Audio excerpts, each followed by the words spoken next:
कभी कभी इंसान बहुत मायूस हो जाता है। ऐसा लगता है कि सब कुछ ख़त्म हो गया है, ज़िंदगी से जुड़ी हर खुशी फना हो गई है। फिर अल्लाह ऐसा रास्ता निकाल देता है कि इंसान हैरान रह जाता है। बेशक वो बड़ी हिकमत वाला है। इंसान जब कुछ बुरा करता है तो आगे पीछे दाएं बाएं हर तरफ देख लेता है, बस ऊपर नहीं देखता। रास्ता बदल लेना चाहिए जब आंखों के पीछे की नमी और मजबूत लफ्ज़ों के पीछे टूटा हुआ लहजा कोई ना समझे।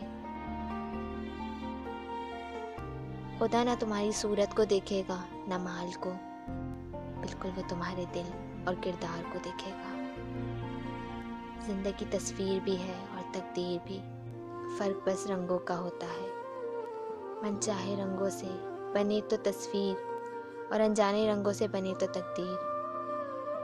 ज़्यादा मोहब्बत और परवाह करने वालों के हाथ में कुछ नहीं आता, न रिश्तों की मिठास, न उनका एहसास, न ही उनकी कदर की जाती है। बस एक जहनी फरेब सा रहता है कि वो भी हमारे साथ वैसा ही है जैसा कि हम, लेकिन हकीकत बड़ी ही दिलखराश होती है।